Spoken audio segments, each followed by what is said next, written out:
Hopefully it'll work.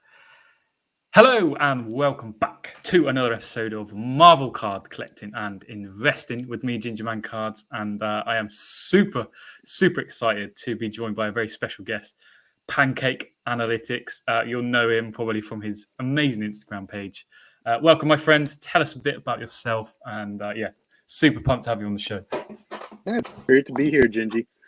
So I have 10 plus years of experience in data science. I manage a data science team at a loyalty marketing firm. So what that means is I know you and your shopping habits better than you know yourself. We look at groups of people, their behavior. And I got to a point where it's like, man, it's really kind of hard to sleep at night.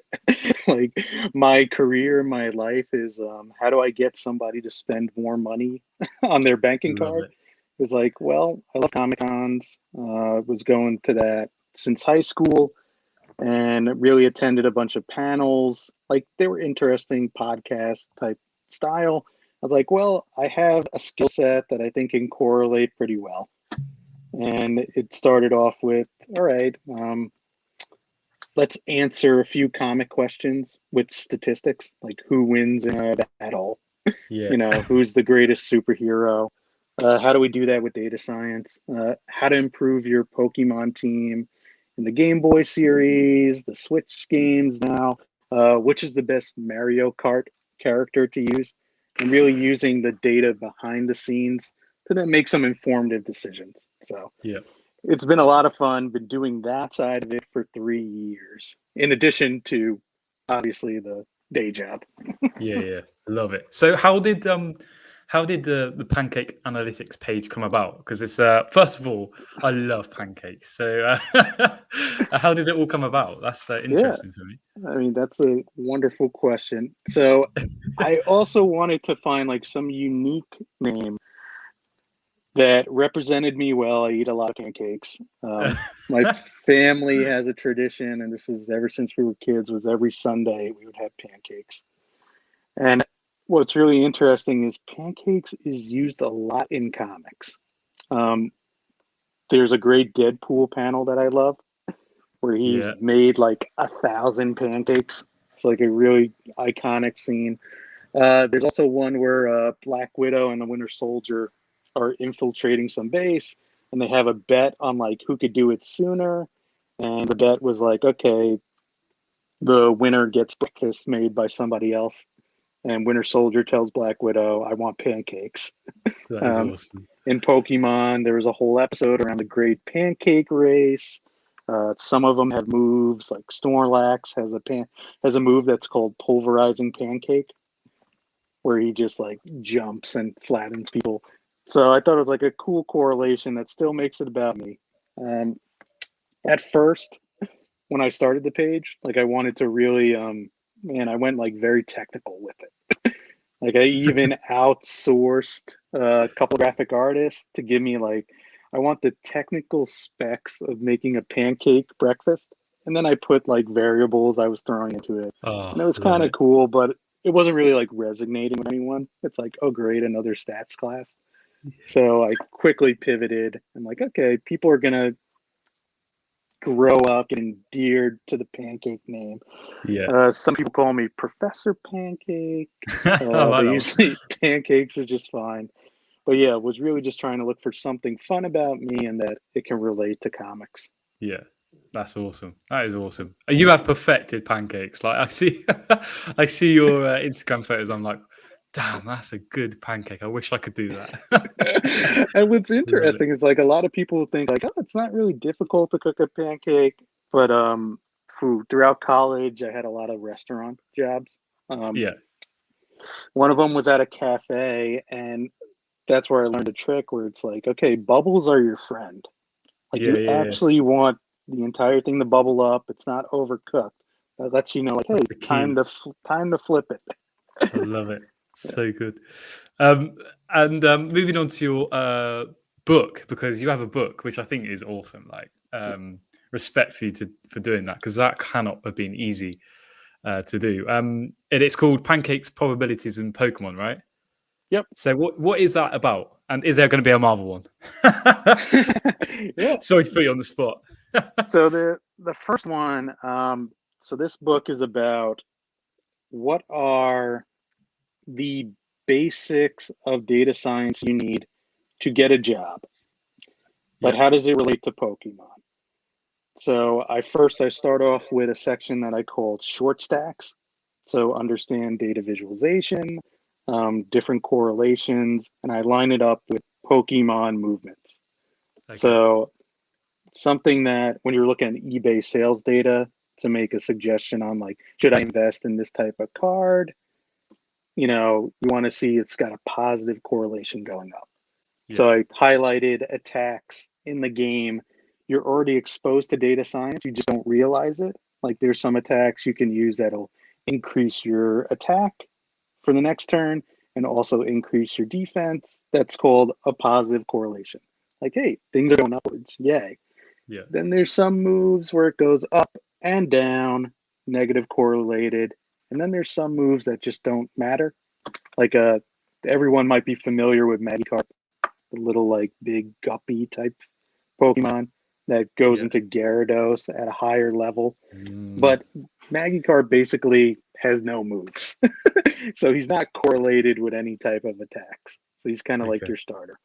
Then I go into a little bit, I borrowed it from Christopher Nolan and his kind of like storytelling through movies.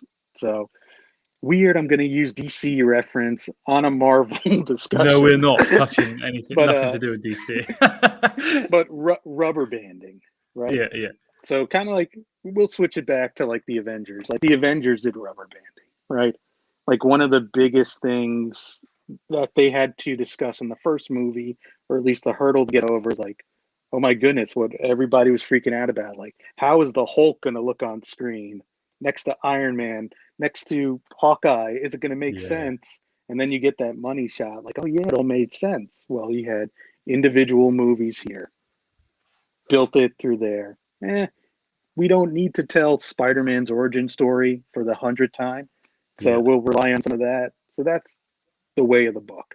Like we start with short stacks, you learn data visualizations, then it goes into more complex, slowly builds up to the end where it's like, oh my goodness, I read 30 pages, but I learned more than any LinkedIn learning course, any college course. And guess what? It's about Pokemon. So it's fun, it's relatable. It's a I throw in win-win-win-win. some jokes there. The forward of my book, I wrote to my first ever Pokemon I chose. That is awesome. This is like, thank you for the journey. So it's a lot of fun. Marvel wise, I've done a few analysis, propensity modeling, which tries to weight and put characters equally. I used it with Conquest of Champions data, that app game, to try and show like, okay, who would win in a fight, then also quantify it with storytelling using survey data. So I want to do a Marvel book, but I just don't want it to be like the Pokemon book with a new coat of paint, a new spin. new coat of paint on it. I've done regression modeling to predict sales from the MCU. That might be a fun book to write about. Kind of the outcome of there, like the whole back to what's the point of all this stuff, is it justified the paycheck that RDJ was getting. Because like if you just saw like all the numbers where it's like, oh my goodness, like he is getting paid more than, this is gonna be a bad joke, Terrence Howard, right? Made him leave the MCU. But I mean the data shows like it justified. If he is in a movie, sales go through the roof. That is mad, isn't it? That is mad. That's awesome. So thank you for that. So just before we hopped on, we were just about to talk about it, and I said, let's stop and let's discuss this live. In terms of Marvel card sales in relation to the series Netflix, not Netflix, Disney Plus movies and things like that. Could you just go into what we discussed just slightly? Because I think that's just super interesting. Yeah, what's interesting, like it's been a thought that's been on my mind. And if anybody who follows the IG, they see my mail days, right? Yeah, I try to give people heads up on like, hey, here's what I see in the data. Here's what I'm personally investing, collecting for my children. It's a lot of MCU stuff, all the yeah, Spider-Man sets, even going back to the Rami movies. That was probably like the biggest like high risk. I think that's going to be like high reward that I took. And that first trailer, checked off one of my spots. Hopefully the next one checks too. But what's interesting is you're seeing like this nice pump in data from any time MCU is shown anywhere. And specifically to the Disney Plus shows, it's like if I ask you, Gingy, like, all right, when do you think like Marvel cards started to get on everyone else's radar? You'll probably say like, oh, like hey, December, January, March. yeah, Well, just search Disney Plus Marvel show release dates. You'll see WandaVision kicked off. It was really interesting when you see the season finale. And if I look at items sold through Terapeak, eBay, I know there's going to be like a lot of other factors like, okay, people have to list it to sell it. yeah, But the idea is that it's bringing in a lot of casual sellers, buyers. You can line it up with any season finale and think about like the next best thing that Marvel is trying to promote. Like, oh, here's what's going to top Thanos. Oh, Kang the Conqueror. yeah, Oh, well, what? I wasn't expecting him to pop up, and spoiler alert, everyone, like in the Loki series. But if you search Kang the Conqueror Marvel card, look at the items sold by day, then Google search, okay, Loki season finale date. It lines up where you see the big spike yeah, number sold. You can do that with WandaVision. Just start searching New Avengers, right? They started spoon feeding Wiccan and all her kids. Winter Soldier did it with one for I think that's kind of less known more. yeah, Patriot. So yeah. to Isaiah Bradley's grandson, they introduced. Not many people would know that, but yeah, like it's really interesting. You do get an MCU pop, and it's not just in MCU sets, is what I see, and it's really because of those casual collectors. I hate to use the word sneakerhead, but I use it all the time. But It's just a good I way. think it is true. It is true. Yeah, and I've seen Absolutely. it at the card shows I've gone to, Yep. Comic Cons now. Everyone has probably the set we all like to roll our eyes at. 90 Which and one's that? 90, I don't know what you're 90 talking and about. 90 Impel graded. Okay, on that point, so that's awesome. Like, so you've properly got the data, unlike me, where I look at sales and that's it. You've properly looked at the data and seen there's a correlation between the finale, and all of that stuff. So that's awesome. So you just talked about 90 MU Impel and PSA 10s. So my next question was, and you've talked about this in your Pokemon Yeah. TCG cards, is you said that PSA 10s hold 42 times more value.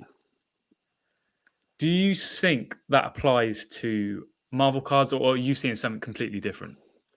So here, what's interesting to Marvel cards, right, is there isn't that many variables that are readily available for you. So I'm Yeah, talking about attributes. Like with yeah, Pokemon, I was able to say like answer a bunch of yes or no questions. Is this a holofoil card?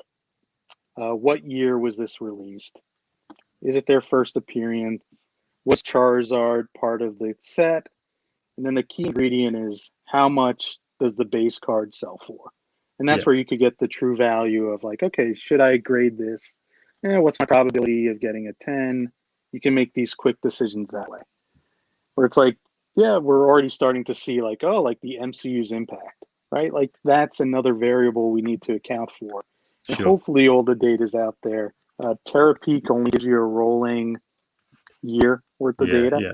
So you almost need somebody, wink, wink, to build that database.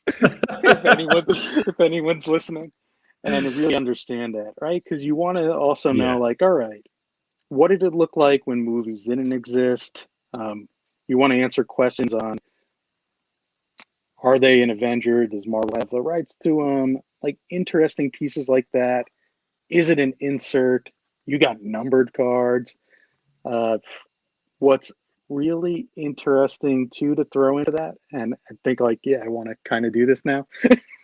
You've sold me on it and me explaining how to do it. I'm so happy. Is can you correlate it to, like, think of characters like War Machine or Bishop, where it was Carnage even, where they were introduced in the early 90s. So this would technically be their first set. Like when people are joking about like, oh, rookie cards, like, does that matter? Yeah. So I think at the end of the day, when you're talking about like Impel and it's all going to be the pop report, I think, for Impel and Yeah. how much sealed is out there. Like there are some sets, there's some listings on eBay right now that really Laughable. worry me. Where it's like, here's a case of Impel 90. I buy it now. It's like, oh man, like it's just the tip of the iceberg. Yeah. 100%. Marvelous packs. Hello, mate. Character strength / band characters and spec characters. More attributes to throw in there, right?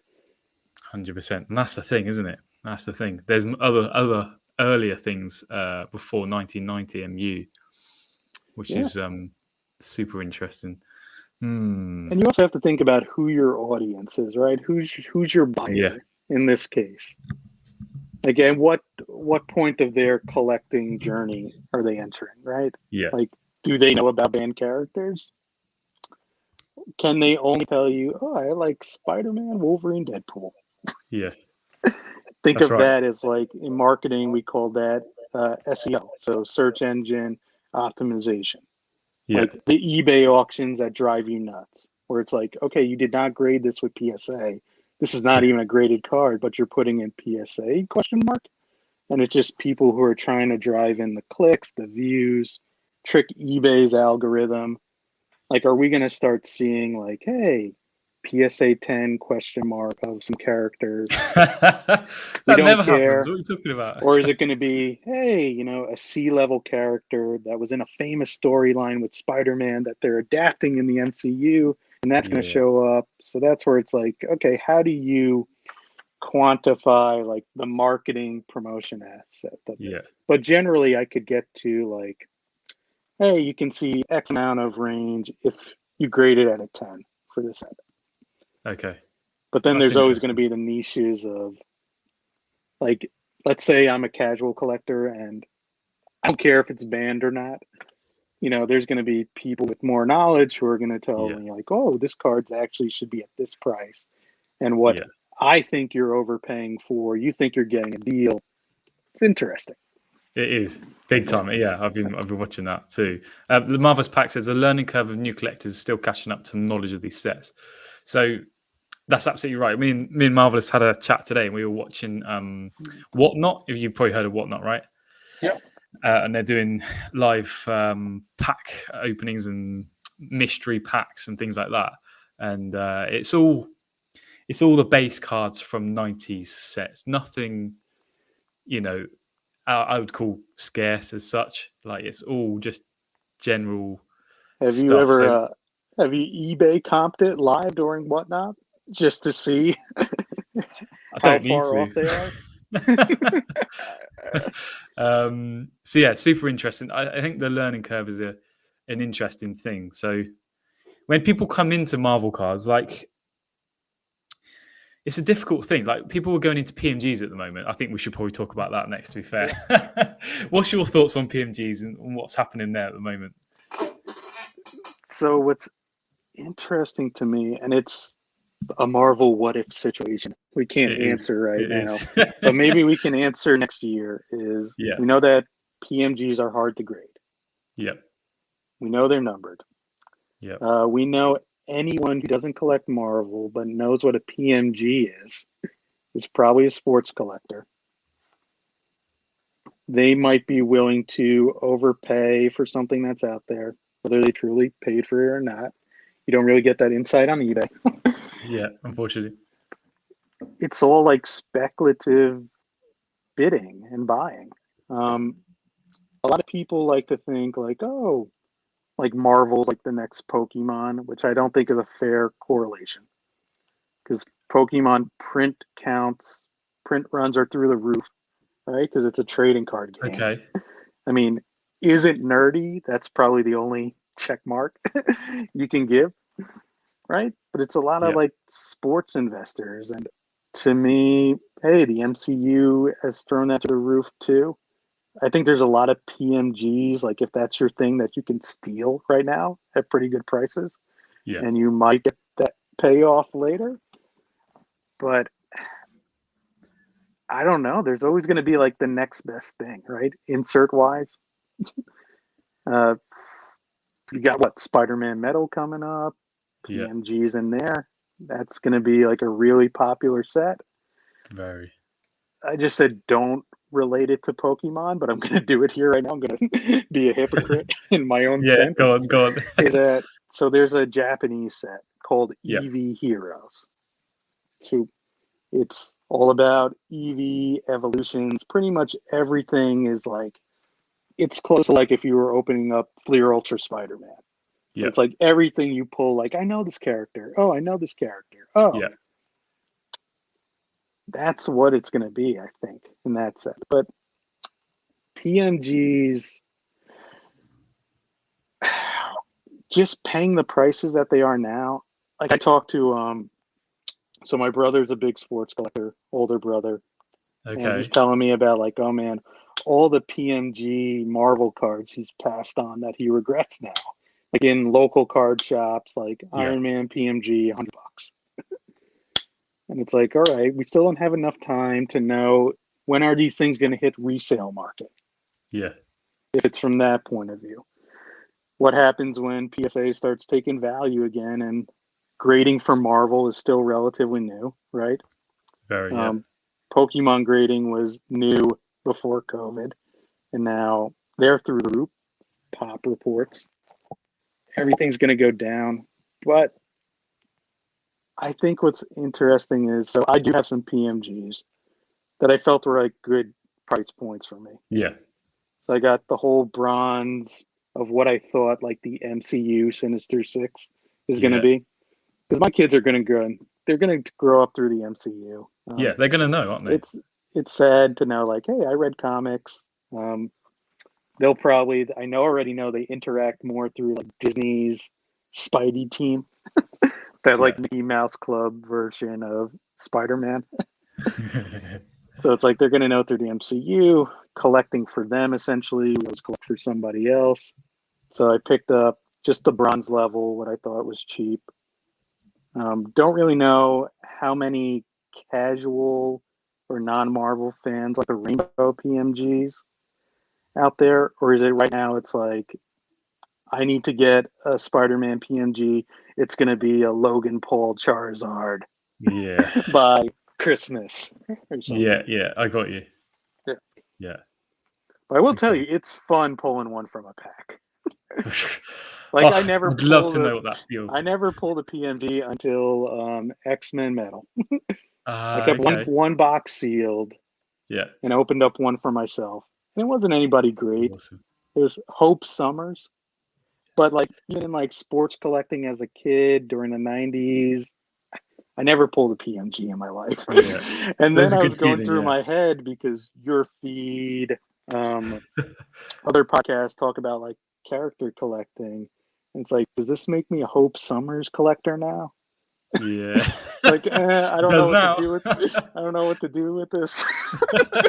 But I was wondering if that's how it starts. Yeah. Like my daughter loves Ghost Spider. Yeah. So now we're PCing Ghost Yes. Spider. She How old gets is she, if you really don't mind me excited. asking? 2. She turns 3 in October, but knows Ghost Spider from Disney. There you go. There you go. So on that exact point, I think you've answered the PMG question pretty well. What I'm hoping you've got some data, and it's a bit dumbed down for me, but like, what are your predictions for Marvel cards. Have you done that, and do you want to share first of all? Because I don't want to be rude, but Yeah. So I have haven't you done got it any? yet. I haven't done Okay. it yet, but I feel like, hey, if there's a need from the community, if you want to see that, it's just I'm so like I have Marvel such on my chest. Yeah. Like it's like the fun collecting side for me. Yeah. And when I really started to do it and like relive the childhood, like who found the binders of Flair.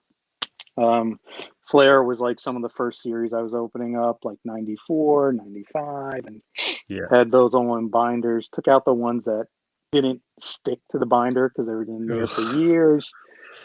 Been picking up even like the cardboard boxes that my parents kept in the garage. It was like Marvel was my thing as a kid. It's hard for me to remove my biases from it. Yeah. And but if there's enough response, like, hey, can you do a prediction on it?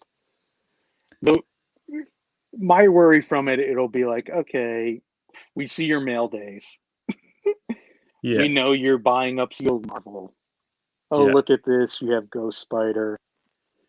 I would become like what I criticize a lot on the page, where it's like, okay, obviously that person is trying to boost up their collection. I mean, if it's as long as it's like directional and we have a conversation about it, I'm fine with that. Because I can run a Holt Winters model, different predictors. Yeah. They'll show like, hey, different scenarios. As long as like it's informative for everyone, and I won't get called out on like, oh yeah, Marvel's going to grow Yeah. this amount because you bought Yeah. Yeah. that in this time. But I think it could be informative and helpful. Oh, So 100%. I have the approaches I would go with. It's just there's some apprehension I have from like Yeah. doing it because you see the page is growing. Doing it for 3 years. Yeah. I don't want to be, oh man, accused of like market manipulation, which a lot of people always jump to that, Yeah. right?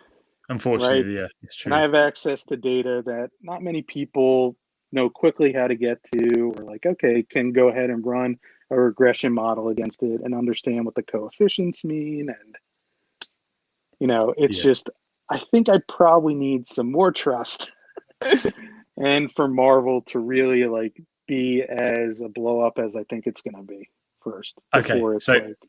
So stop there. You've just said it. Why? How I feel about it? Well, I mean, if you search anything, search Google top 10 brands. They're in the top 3, top 5. Yep. They would be probably number 1, but they split Spider-Man out of Marvel for some reason in that Yeah. branding all the time. They've been around forever. I was born in Brooklyn. Love it. Marvel's kind of our thing. Yeah. So like whenever we watch the documentaries on Disney right now, and they're like, "Oh yeah, I know where that building is. I know that Yeah. neighborhood." Yeah. I met Stan Lee at a young age at a Comic-Con, right? And Disney, I think, is investing in it in the right way, Hmm. which probably might upset some like hardcore Marvel comic fans who this is how so and so should be depicted, or my kids have Marvel play sets now. Yeah. Um, you're seeing Marvel theme park rides. Like our Yeah. honeymoon, we went to Disneyland. Oh, So nice. flew across the country, rode Guardians of the Galaxy, took photos with Spider-Man. Even close to us in Universal, they built up the brand a lot too. I mean, it's just a part of at least the American culture, and we're having this conversation. It's global, right? Correct. Yeah. Like everyone knows who Spider-Man is. It's very relatable. Uh, I'm not going to use the whole like Disney won't let it fail because I mean Disney itself almost failed when they were doing a lot of like live action. When they branched off a little bit, it was like before Eisner took over. Really, like Eisner had to save the company, Yeah. and then Bob Iger learned from him and put through, and now they got some new CEO that does some questionable things with rides, cuts cost. Bob Iger had to step back in to save the Spider-Man contract. So I don't think Disney's infallible. Get that right. I get But you. I do feel like Spider-Man and that brand stronger than Disney. Like Disney bought it for a reason. Yeah, 100%. So in terms of cards and where that comes into play, where do you see that part? Because you talked about the brand itself. Yeah. So I think So yeah, where do you see that's cards? really what it is. Like think about the casual collector who's trying to get into cards for whatever reason. Yeah, Right? You know Pokemon you can't find on the shelves. Marvel you can at least find in a comic book shop. yeah. And you're just really like the tip of the iceberg of what you can do with set wise. I think it's in better hands when with Upper Deck than it is with Disney, if that makes any sense. Ooh, okay. Right? Yeah, Because Upper Deck understands cards. yeah, yeah. It'd be similar Yeah, like if all of a sudden like Topps bought Marvel to make up for losing all the sports it has. yeah, Right? For losing baseball. That was a huge loss for them. Like iconic loss of all time. yeah. But right, like I think Upper Deck knows cards. At first I wasn't really sure about EPAC. Then I started using it and I was like, okay, yeah, this is kind of fun. So I think I Addictive. trust that it's in the hands of card makers. I don't think Disney's going to take on the cost to actually take it in house. Um, I don't know how familiar you are with the parks. In Orlando, they did this in the park card game that's now no longer um, in production. And it was kind of like a Magic the Gathering type of card game. Okay. Card quality wasn't that great. They were Yeah. giving out free to anyone who joined the parks for a day, but it's a cool type of collectible. Not really sure Disney understands the concept of like trading cards yet to Yeah. say like, oh yeah, they'll really help the trading card portion of it. And then also you don't know how they allocate budgets. Yeah. Like yeah. But I feel good about that card is because of what's happening where everyone's trying to move on to what they think is the next great thing. I think the MCU helps it out a lot too. Big Because when impact. you're Yeah. thinking about, I think people think more of the MCU and Disney, so you probably get more Disney collectors to Yeah. the MCU. I mean, the RDJ autographs are that value. I don't understand, but he is probably like the Disney of Disney Marvel universe you can think about. So I understand that part of it, That's but interesting. Yeah. I think it's really getting that artificial bump of like it's also a Disney collectible. Love it. That's so good. Yep. Yeah. And going back to a conversation Yeah. we've been messaging a bit, haven't we? And I hope you don't mind us talking about some of what we've been talking about Yeah. around like the characters and like the new upcoming characters. I thought like some of the things you were saying was just like spot Yeah. on. Do you want to just go into some of the detail we talked about? Is that okay? Yeah. Yeah. That's fine. Yeah. So really, when you're thinking about, think of you want to try to get into collecting, you're new to Marvel, or you were introduced through the cards first. You didn't go through the comics. Everything is meant to push storylines. So there are going to be little Easter eggs, hints, and Yeah. how really the MCU is crafted. There are some, if you want to talk about like low risk, potential high reward, is you think about what they're building to in the MCU. In every Disney Plus program, they've introduced a member of the New Avengers. Um, if you go ahead and Google search, okay, who was the New Avengers like main villain, iconic story? It was Kang the Conqueror. And you really have to start understanding like the ultimate universe, understand like what Disney likes to push in front. My head always goes to like, well, they really love like young actors. Like if they could get away with making Spider-Man like in middle school, they would have. But it's Yeah. like, hey, we're getting really unique history, you know, high school student, superhero. Spoiler alert, you're going to get it with Miles Morales. He's a middle school Yeah. Spider-Man. But you think about like, okay, the playbook's already there as long as you put like a love back into the hobby, right? Like you have to read the comics to understand like, oh wow, some random person they showed for a cameo, they're over here. Think of like Ironheart's coming. She's gonna appear in Black Panther 2. She's getting her own show. Hmm. There's a set that I was excited to get off of eBay, and it might be not talked about like anyone's big hitters like for sealed product, but I like 2015 Vibranium because of its rookie hero insert. It had Sam Wilson, Captain America, as a rookie hero. Who else is in Yeah. there? I think Ghost Spider might be in there. I don't know if they call her Spider Gwen in that one. So, if you, like, let's say, like, oh man, Tom, I don't have all the time to read all these comics. I just like the trading cards. Just check out the rookie heroes inserts of any year, Yeah. and you'll just, oh yeah, okay, that made sense. That cameo. Take for instance, why is Thunderbolt Ross a thing in the MCU? Like if you just followed the rookie heroes Yeah. insert, Yeah. like, oh, Red Hulk, maybe they do that. Mm-hmm. 100%. So, and then just pay attention to the storylines that they're putting up. It's just like low risk, I think, if you're switching it more to like an investing type of piece. Um, I wouldn't go too crazy with it. Like if you're not quite familiar with the character, like what is it? There's somebody in Rookie Heroes that even makes me raise up my mind where it's like, should I really be searching that?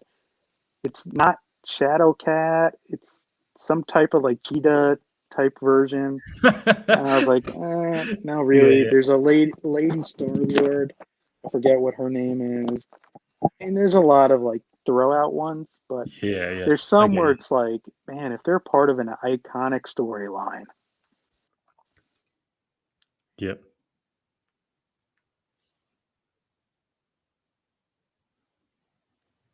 Okay.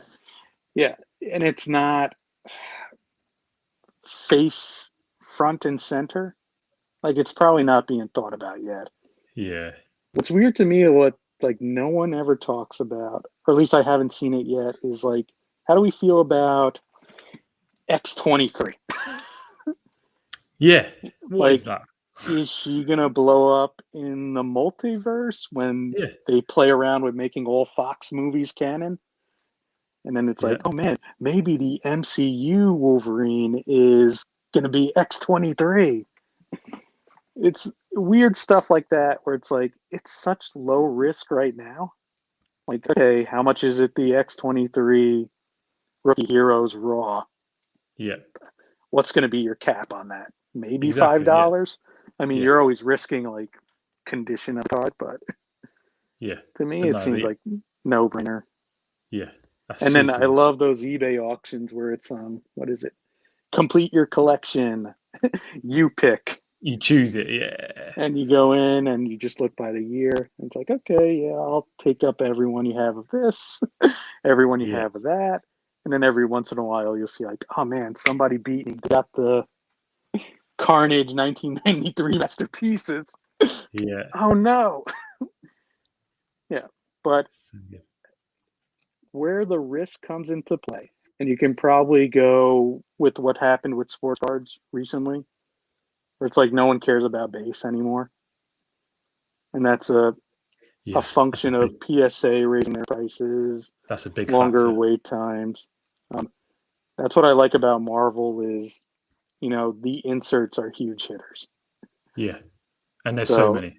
you don't necessarily need to go from it like, oh, rookie card standpoint.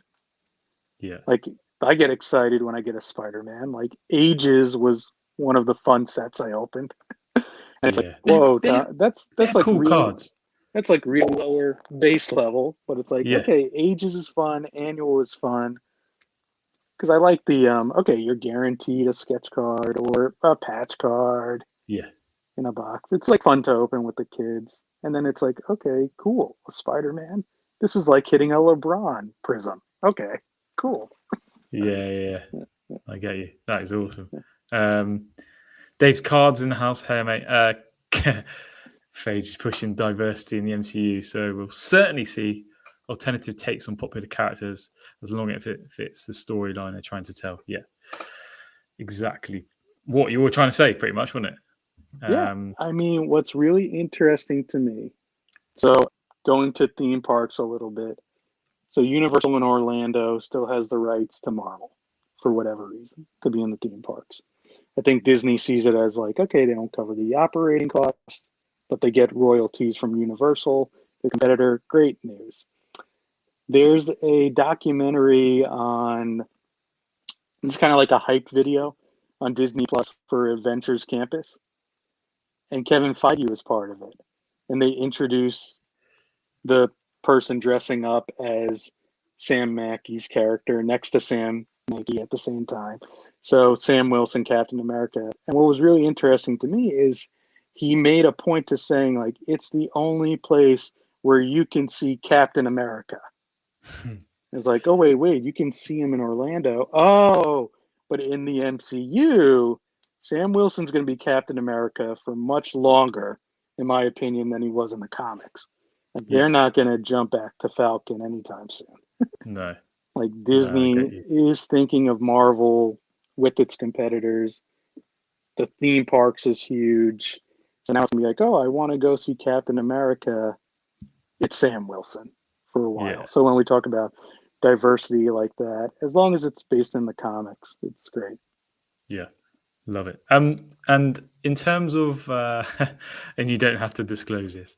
Yeah. Is there a set from Marvel cards that you're looking at and you're buying? And this isn't to pump up anything, but no, is there anything you're like interested in? So I have a sealed list. And I Yeah. think I'll go ahead and like post it on the Instagram page for like transparency too. I was like, wow. yeah, I keep it of notes.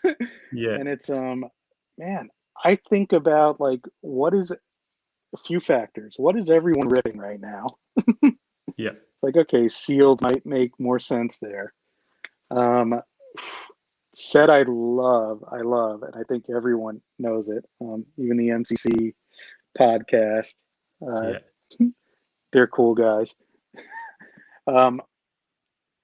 Is I love the Peaches set, Marvel anime. Yes. And I mean, this was before like I even knew like who Peach was.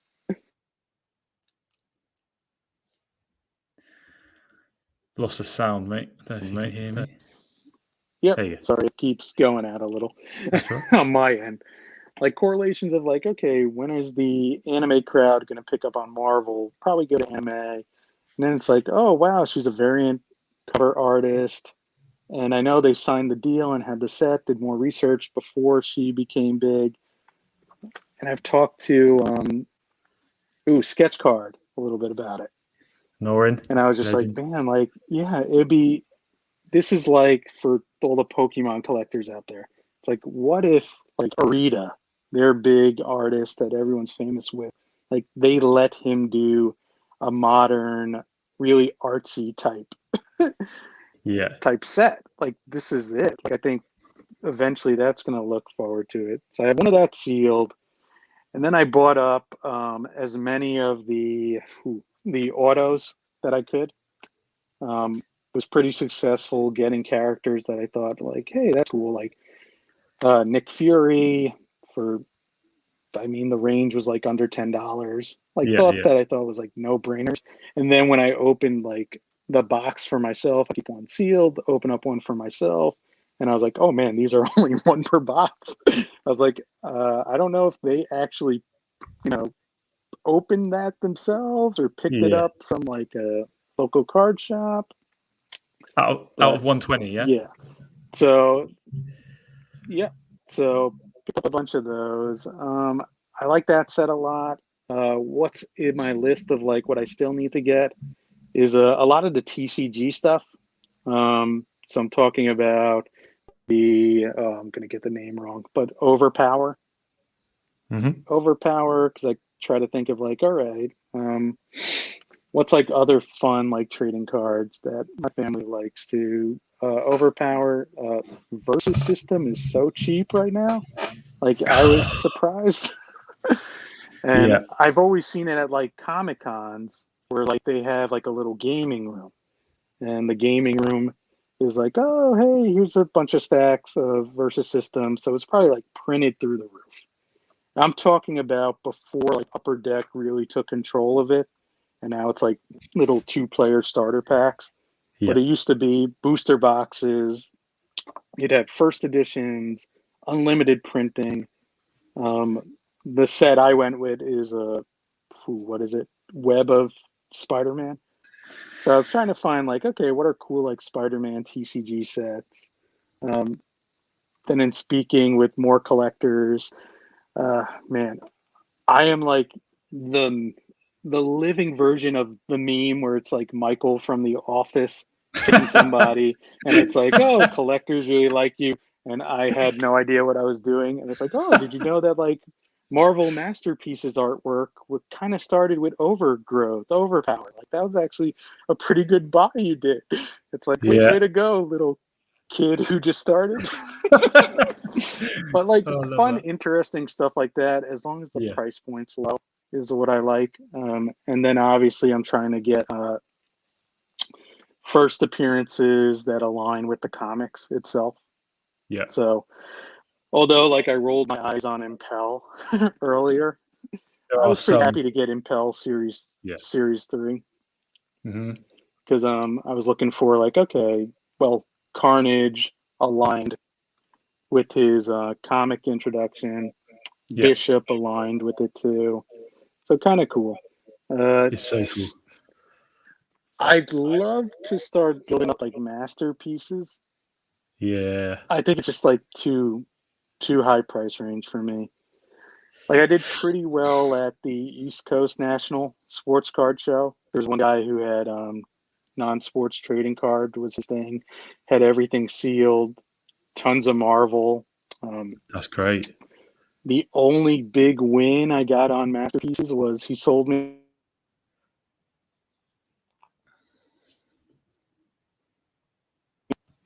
came out to.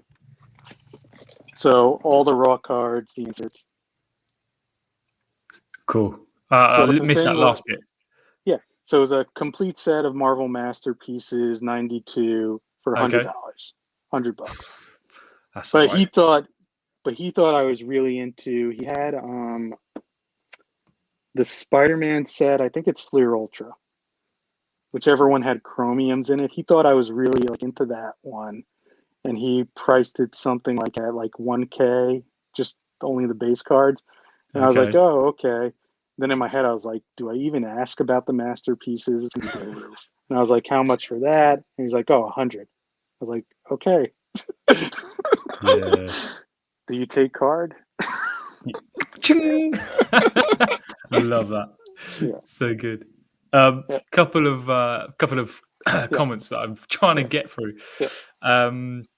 I think set collectors in Marvel outweigh set collectors in sports. I agree, at least from people's I used to run with. So I think the base has a lot of potential to move with the market. Yes and no. I agree. What's up, fellas? Don't talk about 2015 Vibranium.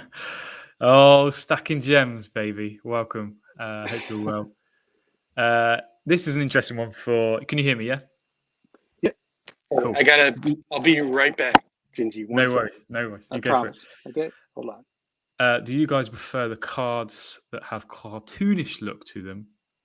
I think 2021 metal, or does that look a little more realistic / adult?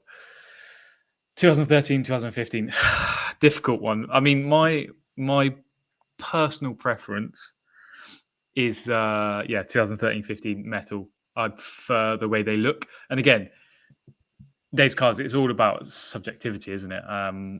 Other people will say the opposite, so who knows? He's back. Elusive talked about them last night. Let's not talk about them anymore. when I pull a anime sketch card from DC or Marvel, I die a little inside. Okay, interesting from Black Caddy. I mean, Elusive. I think I can kind of see the sentiment there, right? Is Yeah. if you go back to like what is like true forms of artwork. I mean, anime is kind of looked down upon a little bit, just the stigma it gets with it. But I think There's it's like definitely an some. interesting type of piece. Yeah. And that I'll fall back on to. I don't want to get like too grim in the statement, but really, like we're not collecting for ourselves. You're either collecting to sell it, or you're collecting for, if you're lucky enough to have kids, your Yeah. family. Like these are really becoming like heirlooms almost. Yeah. So it's like we named my daughter after Black Widow, my son No after way. Luke Skywalker. So the only Marvel graded card I bought was actually my first like Beckett card, and people are going to be like, "Why would you ever buy that?" But it has emotional reason for us. I bought Yeah. 9.5s of the first scene she was in Iron Man 2, That's important. but it's like it's a base card. Just buy the box, buy a loose pack, you'll probably Yeah. get it. But that's super important. Like those, and Sketchcard Hive has done a really nice piece on that. Is like cards from movie scenes and things like that. I think that's also another big play. Not something I've looked into personally, so that's super interesting. Charles, Stacking Gems. I might have to post all my Spider-Gwen and Miles Morales for Vibraniums. No, you're not. Don't do that. I'm sick of your cards and don't like watching your page. Please don't talk about my 1987 Marvel Comic Images cards. No one's interested in, only me. So they're interesting. Have you seen these cards? Yeah. Yeah. I saw a couple of them at the card show. So Yeah. sorry, Charles, if it made it to the barber shop already. Like, like that's what's interesting. Like the stuff that people had graded already, ready to go. Yeah. 87 Marvel was there. The sticker cards, right? Yep. Yep. Saw a couple of those. Low grades though, as I Mhm. would probably expect. See, Charles has the 10s and 9s in the Okay, air. then I think you're He's a big probably. boy. He's a I think big dog. I think you're probably fine. Awesome. So you've seen those. I have some promos, Charles. Black Cat. It's all about PMGs. We have discussed about PMGs, haven't we? In your thoughts. Yeah. But yeah. So I wanted to go back to what was the questions? Do you guys prefer cartoonish look to cards, or ones that look more realistic, like 2013 and 15 metal? Yep. So I am going to probably show you about how naive I am about the trading cards. Go But on. one of my favorite artists is Alex Ross. And I love his like realistic style. That's my preference. Not sure if he was in a masterpieces or not. I mean, it's really all about, I think personally, how you interacted with it.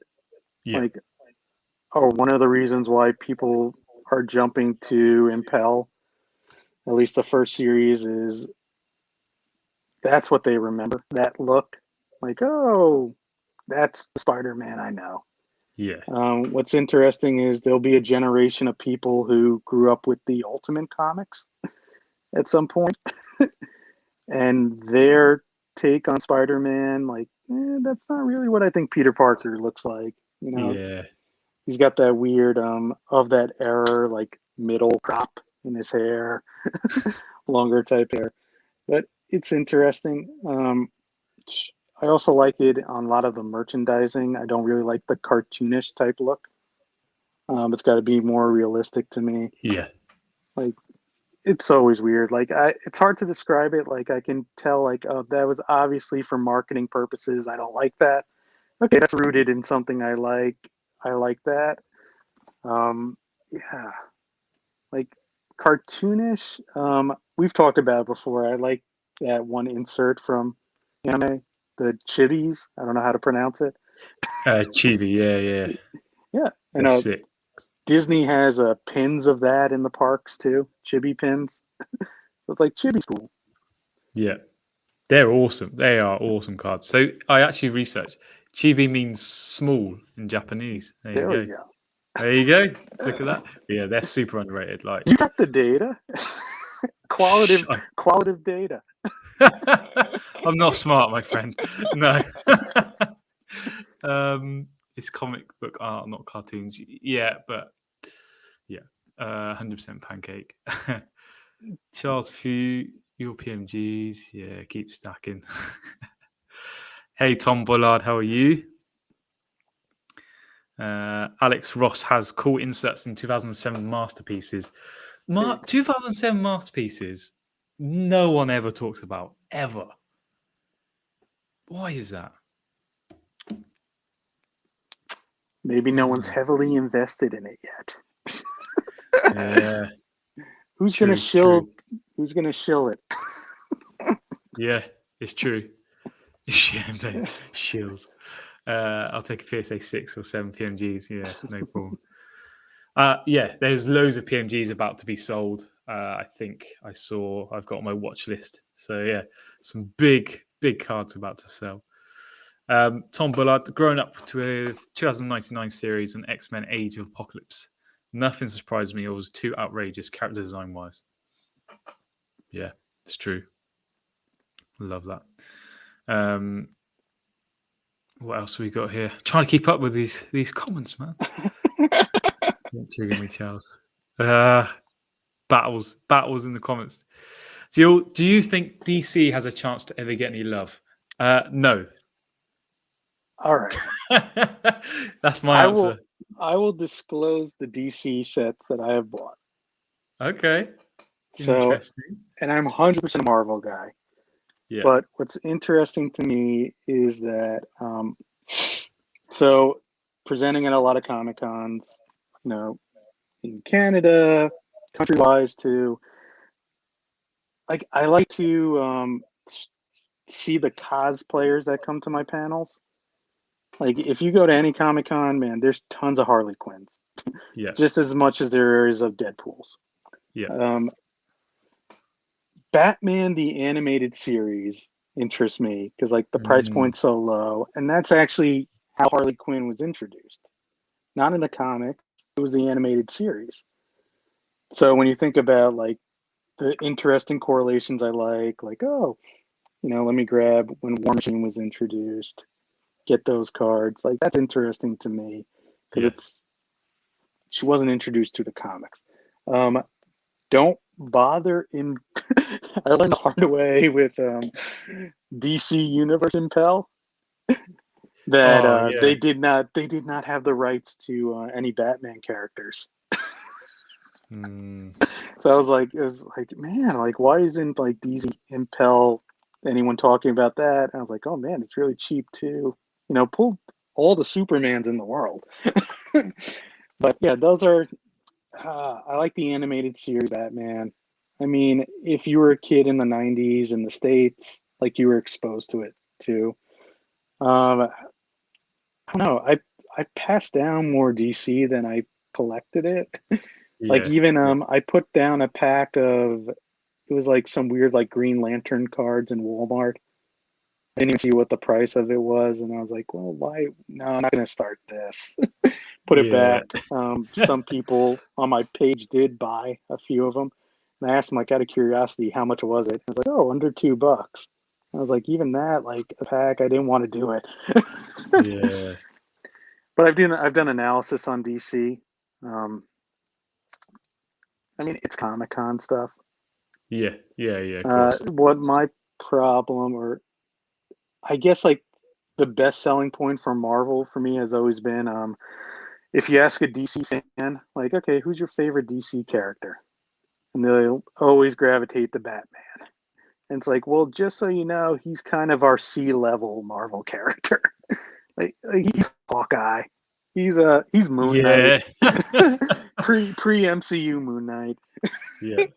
It's he's got as much power as you and I. Yeah, I love that. That's yeah, spot on. But the point I is, love like, that. he's relatable. Most of DC characters are mythology, gods. I mean, you see how Marvel handles that. Like, if it's not relatable, they try to make it in a more like situation. Like the X-Men are feared, as they should be. Yeah, They're musicians. absolutely. Um, Thor doesn't really fit in well at Earth. Like, that all makes sense. Superman just has every ability. I don't know, not relatable. Yeah. Awesome. Black Caddy. Been looking for Vallejo and Frazetta art cards. Interesting.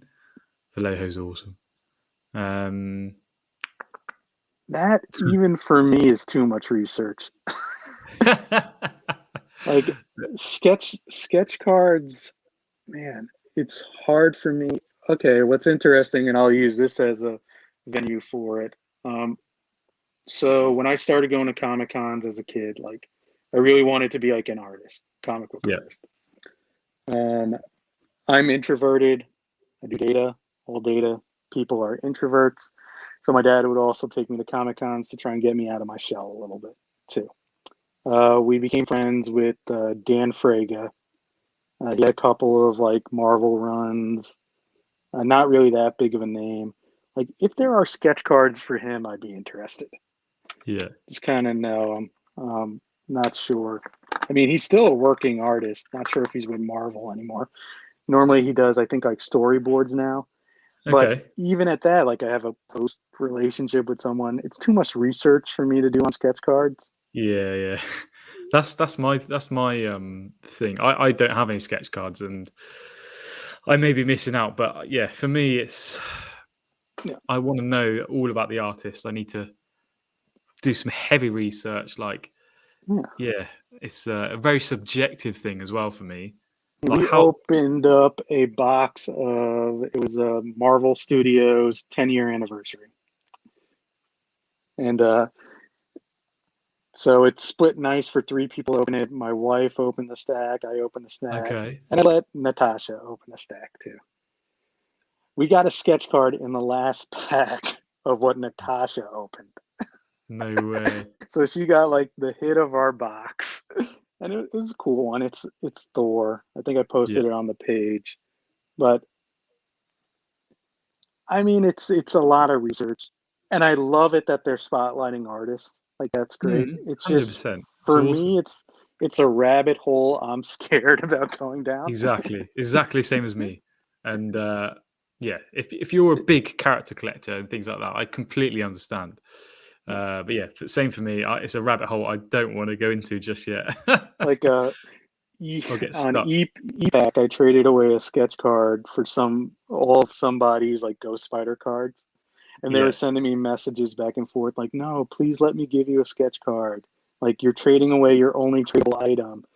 And I was like, "Look, I'm just collecting for my daughter. Like throw in yeah, whatever sketch card you want. That's fine with me, but." Like I really just want those, and the guy's just like probably question marking on the other side of the screen. Like, why did you want all these base Ghost yeah. Spiders? It's like I don't know So how good. more clearly I can make it that like my 2-year-old daughter is picking out the cards she wants. That's brilliant. Yeah. Um, Tom Bullard, absolutely agree. Batman animated series, first series is a good one to Yep. check. I have early DC Impulse sealed and still dirt cheap. Yep. Very interesting. But on the opposite side, Dave's Cars says DC won't get love because they can't establish what Marvel has done cinematically. Very true. So I don't know if this is going to be like bombshell news for anyone, but I mean DC's up for sale. Like, they've been up for sale for a while now, Why haven't they and sold? I don't know if you see the what is it? The reports like James Gunn is talking about like, oh, the only holdup is the studio lawyers like doing a crossover together. Kevin Feige's now saying, oh, it's not out of the realm of possibility, but it's not something I want to see. Do you want to go back to those weird crossover comics? And then the set where they started combining characters together. That's the whole different ball game. Marvel, that would be great. Been 15 years plus since. Thought about just so happy I remember. Okay, I have Dark Claw Holopix hologram. there you go. Dark Marvel Claw, man. Madness Dark with Claw. the And I'm beastie sure cards. when they thought of Dark Claw, they were like, let's combine our two favorite characters that can't miss. Can't miss. Yeah. Love it. At Marvel Madness, sweet. I have a dark claw that came with my Wizard Mag bag back in the day. Interested in finding some others. Now we're talking about it. Nice. Interesting. Comic Images has a killer Prism Vallejo set that is super avoidable. Incredible art. Whoa, Brian, you got to hit me up. I don't actually know about that set. So, yeah, interesting. Just you wait. A lot of things will get relatable when the Eternals come into play, and you can get a background of where Thanos' dad come from. It's going to blow things up. It's going to be deviants and mutants, and yeah, Galactus is going to appear. yeah, and Galactus. You're going to feel sad for Galactus. It's going to be sick. Can't wait. Eternals is going to be great though. I can't wait for that movie. Super excited by that. A few more. 100%. I sell all my sketch cards because I can't handle the rabbit hole. Yeah, I'd rather help others fill in theirs. Yeah, 100%. And that's when you're first starting out as well. Like, I don't recommend going into the sketch card hole personally. I mean, you might be different to me, but outside of the Batman DC heroes are more like gods, opposed to someone who can relate. So that's my thoughts behind DC's unrelatability. Yeah. Yeah, I mean, he hit it on the mark right there. I mean, when people talk about like greatest superhero of all time, most people say Spider-Man, right? Yep. And even if you ask Stan Lee when he was alive, who's the greatest superhero, he said Spider-Man. It's because he's the most relatable. Think about like every complaint somebody has of the MCU Spider-Man. Where it's like, oh, he didn't actually save the day. Oh, somebody came in and helped him. Oh, he made the situation worse. It's like he's a great, art imitates life. Yeah. Right? It's like 100%. everyone has dealt with, like, they have to juggle multiple things. You got to juggle work. You got to juggle life. And if you go in one way, or the other, like, the universe tends to correct itself. Yeah, 100%. Right? It's all about check and balances. So good. And this is a question from me. I hope you don't mind. Obviously, I did some research on some of your things you were doing. In one of your stacks that I was reading, because they're super interesting. I love that. I wish I got into Pokemon Fire earlier, but let's not talk about that because I'll get upset. You talked about how, and this is fact, sports cards in general outperforming stocks. Yep. Do you see that going forward? And I can't remember what that was in the previous 2 years. I can't remember what it was, but going forward, do you see the same scheme happening? And I'm looking at this as a macro for everyone. Yeah, I mean, I don't think it's sustainable. So the end of that stack, I gave people like bad news story. Yeah. I don't know how many followers I lost because of it, but it wasn't saying that, hey, cards is going to the moon. Here's where actually the data science algorithm shows you, this is machine learning in action. You're going to see a decline here. But if you expand out the picture, you're still above water. You're still fine. If you came into that price point, not over here. I mean, remember, there's a lot of factors going on right now. There's global pandemic going on. Yeah, that's the thing, yeah. When travel comes back, it's going to be a bunch of people saying like, oh, you should have put all your money in the stock market.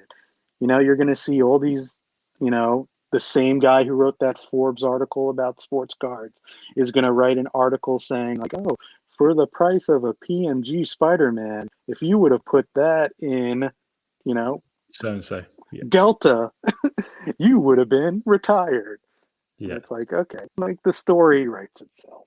But I think you're still going to see healthy growth. as long as it's your price point, you come in. Um, I've spoken to like the people who follow my page are interesting, come from all walks of life. One's a financial analyst, advisor, and he collector. And we've always talked about like, okay, what type of mutual funds I could set up because I am collecting for my kids. I'm like, okay, to something where, you know, they don't do something crazy and like trade what I thought like, oh, this is going to set you up, Don't 30 think years down the about that. line to one of their cousins for, a piece of gum, Yeah. and their advice was like, you got to expect everything's going to have zero value. Like if you're really trying to invest, like it's got to be something you like. Yes. Price point matters where you came in. Projections are always going to be high. He introduced a concept to me that we normally don't think of, like the data side, like more financials think of it more. And it's probably something familiar with you is like, okay, are you beating inflation rate? So pretty much you have to Yeah. take my analysis and then subtract the expected inflation rate over time as well. Yeah. So you'll still be up, but it's not, there'll be situations where you're actually down thanks to inflation. Like when I Yeah. talk about like, hey, I really want to start seeing like how far I could get like doing sealed masterpieces. Price point is probably really high right now. Maybe if I start from like, okay, let me do 2020 and just do like 2020 and on, Yeah. for my kids to have that. Um, Probably with inflation, I might be down because everything is going to have a ceiling as well. Like, what's famous in the sports world where people started losing it? Like, oh no, sports is tanking. When somebody overpaid for the Jordan rookie, like Yeah. almost spent $1 million on it. And then it's like, oh, guess what? Now it's like 200K. But if you look at before it sold at that 900K, if you sold at 200K, you're up really high as long as you got it at 200K. Yeah. So that's where it's like my price points on anything masterpieces is scary. Um, Okay. Almost better trying to get like, and I don't even want to know what it looks like when PSA comes back, but getting something graded maybe that I feel like, So hey, adds value. how do you feel about the whole grading aspect? Because I don't think we've touched too much on it. Yeah. So Like, do you see if PSA do return to doing value, there's going to be a hell of a lot of Marvel cards going in, right? yep, a lot of stuff that probably shouldn't be graded. Uh, but essentially, people who are in the chat who already has the high grades of those cards, it's gonna make your value go up. Because Yeah. what happens is, and in the sports world all the time, people pull up the pop report, they compare nines and eights to 10. Some people go, let me add up seven and eight, all those counts. Is it more than nines? Okay, nine should be priced up this high. It's hard to get a nine. Oh, it's really hard to get a 10. If people are sending in the modern stuff, ugh, it's gonna go crazy. Probably In what way? Crazy. like you're pretty much like QA checking, quality Yeah. checking for. And I know there's been like a lot of complaints about like X-Men metal is horrible printing job. Yeah. Might be Yeah. some part of COVID, less printers or rushed it, deadlines. But pretty much, if I pull something out from say Spider-Man metal coming up, it should be gem mint if I open up right and I'm wearing gloves.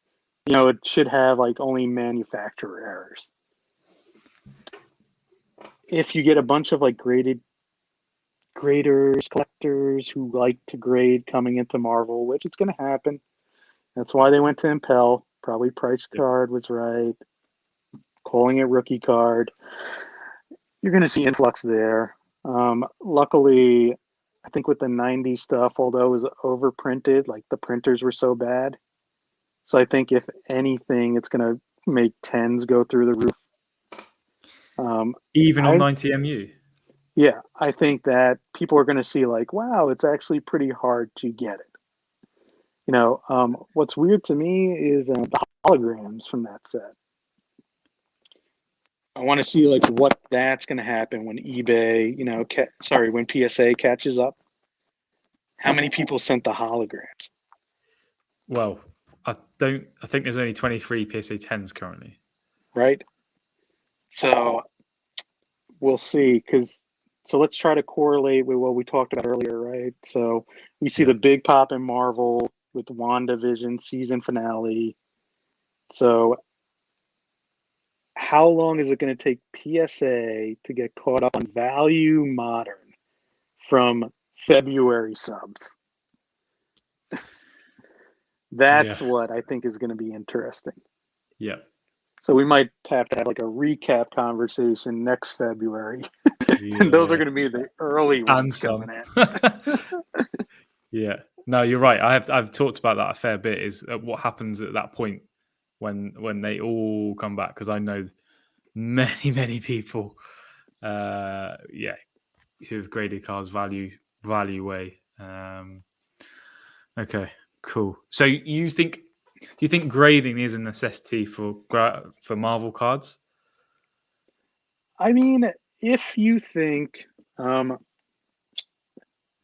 don't know if this ever gets talked about this much, or if it's even an issue in Marvel, is like proxy printings.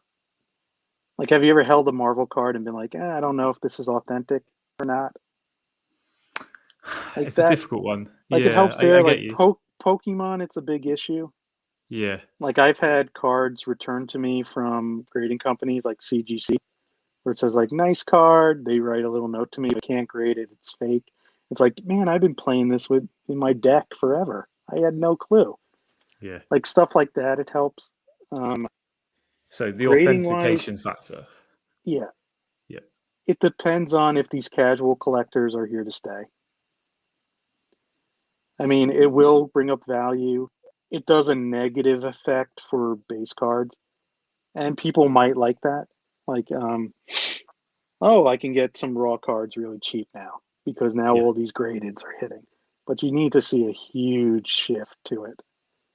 I can probably guarantee you. So we're planning on going to the National Card Show next year. Nice. So I'm probably going to see most of the PSAs pops at tables. Probably all those impels. Yep. And they'll be like, hey, stay tuned on what it does. But like I'll use Pokemon as a reference. And you probably see it a lot too. Like X-Men Metal cards are going through the roof. People who Yeah. aren't really collecting just like, oh man, I got to sell this right now. This is the Yep. peak I think it's ever going to be. Let me sell it. It's unfortunate it went to somebody who's not collecting, who pulled it out of a pack. But essentially, cards is all gambling, right? So, but with Pokemon is like, hey, the raw cards of the newest set priced crazy. Like for Pokemon, a raw modern card, if it's the hottest card of the newest set, can go up from $300 to $800, which is insane for a TCG card. Like it blows my mind. It's like they put limits on how much you can use in a deck. So it's printed through the roof. That's crazy. But then once the grades hit, that price of the raw card drops because there's just so many graded hitting the market. And then it all levels up, and then all of a sudden, all these cards are like $10 a piece. It's about being patient. Like that's what's interesting it could bring to the hobby, but it would take years for Marvel to get to that point. Because first off, you have to have informative channels such as yours. The other one you're on too, Marvel Pack Fresh, the MCC podcast. Like you guys have to really inform and get people excited and get casual collectors have to start thinking like it's investing and new. Yeah. But I think if you really want to preserve it for the next generation, get it graded. Right? Yeah. I don't think Marvel's at a point where it's like quick flips like Sports is and Pokemon is, where it's like, all right, let me super express this to eBay and put it up, right? Because let's think about who's that other guy like Spidey Jew, right? He pulled that one of one PNG. Yeah. You know, Hashtag blessed. right? Did he authenticate that? I didn't I actually think he watch did. that. Yeah, BGS. Okay. I think. Okay, but did he grade it? Like go for a grade or just authenticated it? I think he just did authenticate. Okay, yeah, like that's the way to go with something like that. Yeah. I'd be worried about people sending in sketch cards for grading Yeah. Don't do it. because, like, oh man, I hit a Please. Spider-Man sketch Yeah. card. It's one Let of me one. get this. Let's go for PSA 10. Oh man, this is my retirement fund. Yeah. Yeah. But Yeah. yeah, so that's the interesting part. Like it's hard with those numbered inserts, right? Yeah. Yeah. Um, phew, somebody I know rated a 101 and it got a 7. This is like a sports card. And it's like, okay, grading scale is all cards condition. Like they Yeah. don't take into account that, hey, there's only one of these in the world. It's got to be gem mint. It's not getting any better. Oh, I love that. I Yeah, love everything yeah, you just said. yeah. That, on the serial card front, does that play an important part? Because in Pokemon you don't have that, do you? We don't have that. Um, So I I personally, I think serial numbered Marvel cards is a big factor yeah. in the future. I mean, But what's your thoughts? oh, man. So that's where I think like you have to be really gun ho positive about the demand for Marvel, which I am, right? Because every set's gonna have a serial numbered of Spider-Man in there at some point, Yeah, right? It's like, okay, which one do I get? Um, it's good. I like it when I talk about like price points that I'm curious about, and I collect Luke Skywalker for my son, like yeah, serial Star Wars. awesome. You know, that gets me like, in a good mood. Like I actually bought it from the UK. Yeah, I got some iconic scene of, Darth Vader and Luke Skywalker from Empire Strikes Back, where he's revealing he's his father. I'm like, oh, that might nice. be, something sentimental for him, or he might just think it's really lame. But it was numbered to 25, and it was only like $2. I was like, is this a real card? Like, let me do some research. And then Yeah, like the guy, so I bought that, and the shipping was going to be more than the card, and he reached out to me, and he was like, "Hey, I feel really bad sending this to you. Is there anything else I can give you to like make up for the shipping?" I was like, "Well, my son really collects, or I collect Luke Skywalker for him because we named him Luke." He's like, "Oh, that's really cool. I'll hook you up." And he just gave me a stack of numbered cards of all Luke wow. Skywalkers. And I'm just like, okay, like we understand already. We Yeah, understand like that's the print count. That's it. Uh, are you familiar with Topps Living Set at all? not the living set. No. It's like the equivalent of Upper Deck's E-Pack Unbound series. Okay. So Topps does one for Star Wars, baseball, uh, football, soccer, Yeah. and it'll be a limited amount of time you have to buy, and then they let you know the print count at the end. So stuff like that's interesting to me too. They do it for wrestling. Um, but the same thing is like you see the listings on eBay and it's people buy it up. You can get it for like $4 at Tops. They're listed for $8. And for me, like a card that's numbered to 1,000 of an iconic character, and I get for $4, I think that's a steal. You know, numbered Even cards modern. from yeah, yeah. Yeah. Like so how Living Set works, and I'm not trying to pitch Living Set for anyone out there, but what like really drew it to me is that they only print, so a character only gets introduced in the set once. So like the Mandalorian, I don't know his name off the top of it. I just know him as the Mandalorian. Yeah. He's in that set, but they only made it once. That's it. You're not going to get all of a sudden, here's a Living Set 2022, and there's Yeah. another Mandalorian in it. Or like Boba Fett, he's only in there once. Darth Vader, he's only in there once. That's where I think there's like the interesting value of it. But then like the print counts are up to like 10,000. 9,000. But that's where it's. I mean, what did we talk about? The Peach autos where they're like 125, 120, yeah. 120. The only apprehension I have towards it is that there's so many, like it's a go-to insert is like the numbered. Like let's take all the acquisites they introduced in Black Diamond, Yeah. right? Different tiers to it now. They might have introduced that before, and sorry if I'm naive on that, but it's like I'm gonna devalue something like with PMGs, right?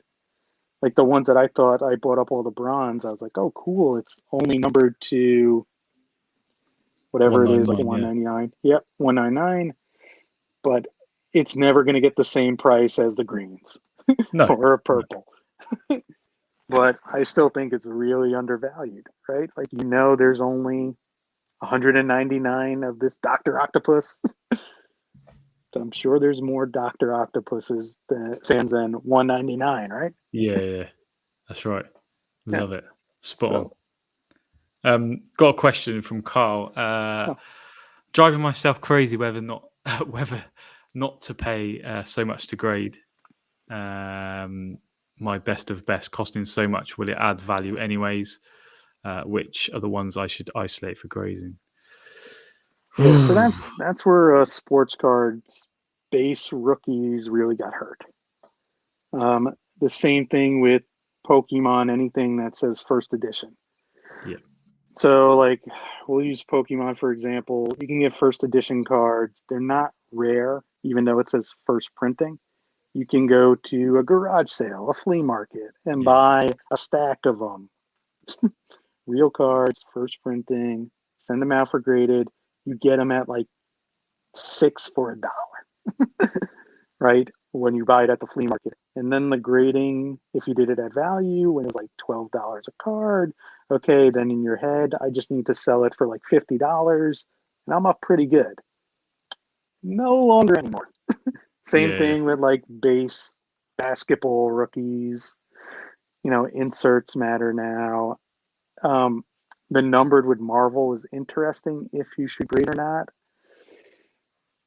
What if you get a low grade and then it takes away the value of it, right? It's almost like opening up a sealed product, right? You are taking a huge gamble. Like, let's say, like, hey, I want Fleer Ultra Spider-Man. I'm going to get like this really awesome PMG that's going to be my retirement. I don't know how much it's going for right now. Last time I checked, it was like $1,700. I was like, I don't know if I'm committed to spending that much yet on a Marvel box. But, you could strike out big time. Yeah, it's a risk. I would ask, why are you doing it? So I always think about the why on everything I do. Is it for personal collection? If so, it doesn't matter who you're going to grade with. Let's be honest. Like PSA, BGS, SGC. Is it to flip? It's a hell of a risk if you're going to do it right now. So personally, I wouldn't right now. I would wait probably until next year. I know that's going to seem a long time, but just to see what happens with these grading companies and the whole Fanatics thing. I know that's a while away in terms of the sports card world, but it may have an impact sooner rather than later. So that would be my opinion. But yeah, you were spot on as well. We're coming up to an hour and a half, man. You got to go? Like, I'm worried. I can probably do like 10 more minutes. Okay, fine. I'll just cover a couple of more questions and before the pancake symbol gets lit in the sky. Love it. Not much YouTube content, so I've come across for Marvel Comics, especially educational, as I haven't searched it out much either. So I appreciate having you folks. Thank you, Tom Bullard. Much appreciated, mate. That's what we're here to do, educate, give some tips and our thoughts, really. So, okay. So my last question. Yeah. Before we wrap this up, because it's an hour and a half, I've taken a lot of your time up. Favorite Marvel movie? Go. Oh, favorite Marvel movie? So this is it's weird that it's not a popular opinion. And like I've argued with my father about it a lot too. Like he got me into Marvel as a kid. And it's because it wasn't the scale of the comics, but I thought it was like such a well done movie. Civil War. Okay. I mean, it put the Russo brothers on the map in my eyes. Like yeah, Yeah. like Winter Soldier was like a cool like mystery whatever story. But I mean, come on. Like RDJ made the right choice. Like he had the option to do like, okay, do Iron Man 4 or do Civil War, and here's the kind of twist you have. Like that was great. Love Uh, it. there's like a hilarious YouTube video that like explains like how what is it? I think it's like Batman versus Superman and Civil War are exactly the same movie, just like One of just those. executed very differently. But I love that movie, right? Like, talk about like an iconic shot to like introduce Spider-Man in full costume. Like So when you good. think of things like, oh, like I'd never see his interaction with Captain America was like one of the most like New York things ever. Where he asks him like, "Where are you from?" Queens, oh Brooklyn, and they just like go their separate ways. I bet Like, you love that. I Brooklyn mean, boy. come on, the introduction of Giant Man, like Yeah. things you never thought you'd actually see, like come to fruition. Um, I mean, come on, Black Panther, like really making him like he's fully professional, doesn't care who you are, Hawkeye. And then it pays off amazingly in Endgame, Yeah. where he calls him by his name, Clint. So Yeah, good. I mean that to me, I still think I take Marvel movies and they're on their own pedestal. Like, I and agree. I hate it. It makes me sound like an elitist or something, but it's like there's It's the other truth. movies, and then it's like even when people talk about like the worst one ever, which I think everyone's consensus is like Thor: Dark World, but it's not a bad movie. It's just it's not what you Still expect enjoyable. from the MCU. Yeah, But yeah. yeah, what's yours, man? Yeah. Oh man, I can't. I honestly can't. Do you know? I really, and this is going to be weird, but Guardians of the Galaxy, the first Okay, one for me, I just thought was sick, and yeah. even just recently, I probably just changed my opinion. I don't know, just the whole 80s, 90s theme. You know, Star Lord, I mean some of the villains in there. Oh, it just it redefined the Guardians of the Galaxy. yeah, Like when they exactly. announced they were going to do that movie, like my eyes were rolling. Like, Yeah, oh my goodness, really? Like you see the way the characters looked in the comics and what I remember. It's like I'd rather see Defenders of the Galaxy, with yeah, Doctor Strange and Incredible Hulk. Like that's so my good. thing. And then you start to think about it, like while I was telling you, like, oh man, they brought Giant Man into the picture, and oh, the New York scene. Like, come on, Rocket Raccoon. Like that's a Yeah, great answer you got. Like, the like legends. the great meme about how like before the Wonder Woman movie came out, there's always like, oh, DC, we can't do a Wonder Woman female oriented movie. Like the audience won't really accept that right now or whatever. And then it has Marvel and it's the shot of Rocket Raccoon on top of Groot with the machine gun. It's like Yeah, Marvel, here's a raccoon with a machine gun and a so talking good. tree. Yeah, like Yeah, yeah, that was a good answer. Um, and that, I think it's down where it's like dropped in my eyes a little bit is just uh, Chris Pratt. Like he hasn't like that was his peakness of growing on me. Like I loved him in yeah, Parks and Recs. Oh yeah, man, yeah. interesting choice for Star Lord. I don't, the- and it's not about like not forgiving him for Infinity War. It's like I don't know, just his other movies too. Like Tainted it's it. hard it's hard for me to get rid of like Chris Pratt from the character. Start. Yeah, yeah, yeah. It's hard. No, no, no. I understand. I understand. And on that point, I do think Guardians of the Galaxy characters are massively underpriced, in my opinion. And I've just Tom Bullard says, "Yeah, Guardians of the Galaxy helped me make it and change my perception of them." Yeah, see, like things like that. I look at like Gamora, some of those, Nebula. Some of the prices for those characters are cheap as chips, but What's again, interesting for me, like I don't know if you've been watching What If series, but yeah, I need to like catch the up with what the the latest What one. If Star-Lord, like I think Yeah, that did for Nebula more than the Guardians movies ever did. yeah, Like she's yeah, got character, she's got depth. And I understand like the Nebula in the Guardians movie is more like robotic machinery, yeah, you know. But I think that done it a lot. Depends on the story they go with for Guardians 3, I think. yeah. Can't I wait. mean, Rocket Raccoon, he's underpriced, I think. Like it's Yeah, everything. I got it. Like, it I doesn't matter I what's it. pulled a whatever, it was like a E-Pack exclusive PMG Rocket Raccoon, and I was like, oh man, that's awesome. Sweet. Yeah, that is awesome. We'll Yeah. have to talk about that after the show. Oh, I'm kidding. Perfect. Right. So let's wrap this up. Thanks so much.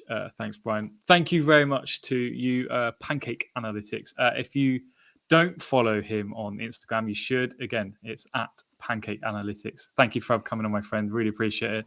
Thank you to everyone for watching and all the comments. It's been an hour and a half, so I've had a blast. Thank you again, mate. All right. See you. Bye, everyone. Peace out. Thank you for watching, everyone.